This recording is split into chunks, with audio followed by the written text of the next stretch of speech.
Assalamualaikum warahmatullahi wabarakatuh.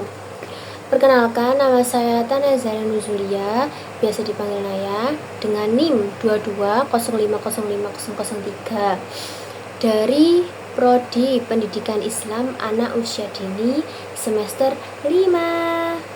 Selamat menonton. Halo teman-teman, kembali lagi bersama Kak Naya.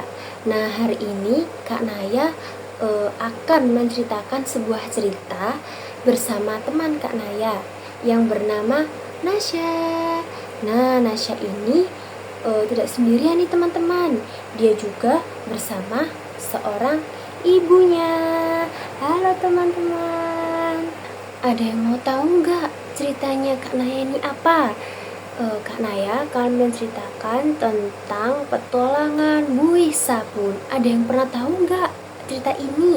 Kalau tidak tahu, mari kita simak bareng-bareng ya teman-teman. Pada suatu hari di sebuah kota, hiduplah seorang anak yang bernama Nasya dan ibunya. Ini teman-teman, Nasya masih berumur 6 tahun. Nasya biasanya suka bermain di luar rumah, terutama di taman dekat rumahnya. Setiap hari Nasya akan bermain di ayunan, berlari di rerumputan, dan juga berguling-guling di sebuah tanah.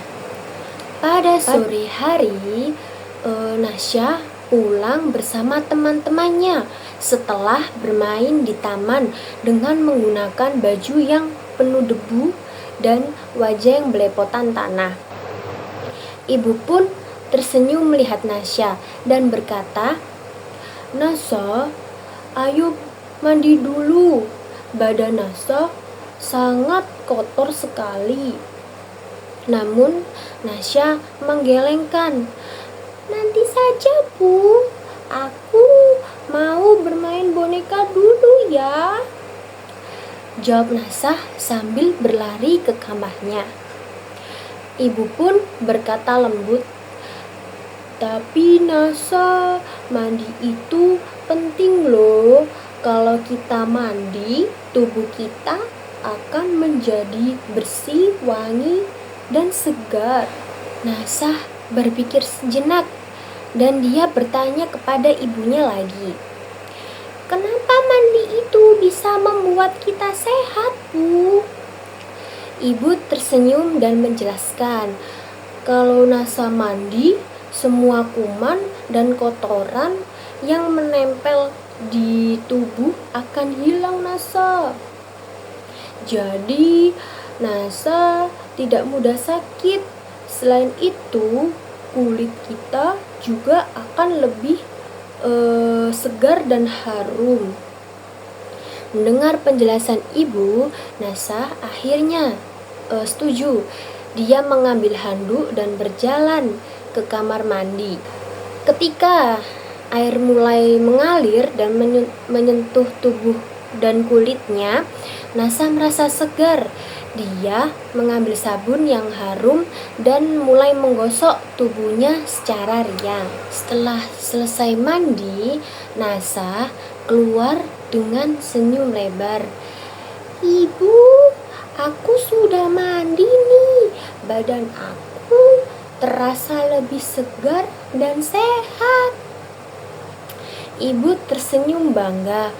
"Wah, Nasya jadi terlihat lebih cantik sekali. Sekarang Nasya siap-siap bermain lagi. Dan jangan lupa nanti sebelum tidur Nasya mandi lagi ya." Nasya mengangguk dengan semangat. Sejak hari itu, Nasya tak pernah lagi untuk malas mandi. Dia tahu bahwa mandi membuat badan menjadi bersih, sehat, dan wangi. Nah, setelah mandi, Nasya disuruh ibunya untuk makan malam terlebih dahulu supaya Nasya tidak kelaparan teman-teman. Dan ibu berkata, "Ayo Nasya, segera makan ya, ibu sudah memasakkan nasa, makanan yang sangat lezat. Nasa pun menjawab, iya bu, sebentar. Akhirnya Nasa dan ibu pun makan bersama di meja makan.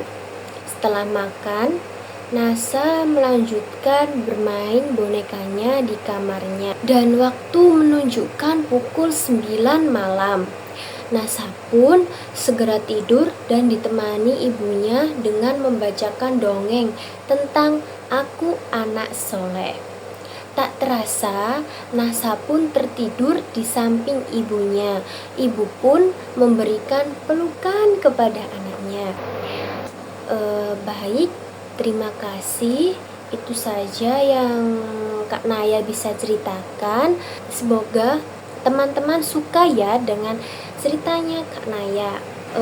Di dalam cerita tersebut terdapat ada pesan moralnya ya teman-teman.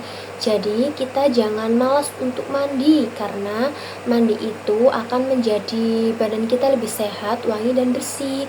Kalau kita malas mandi, badan kita akan menjadi kotor, bau dan apa gitu ya, nggak enak semua pokoknya ya. Jadi teman-teman mandi secara bersih dengan menggunakan sabun, dan sehari mandi itu 3 kali 3 kali boleh, 2 kali juga boleh. Kalau 3 kali bisa pagi, siang, dan sore. Kalau dua kali itu berarti pagi dan sore saja teman-teman. Nah baik, terima kasih. Segitu dulu cerita dari saya, kurang lebihnya mohon maaf. Wassalamualaikum warahmatullahi wabarakatuh. Mohon maaf teman-teman kalau ada kurangnya, soalnya saya juga masih awal-awal. Bye bye.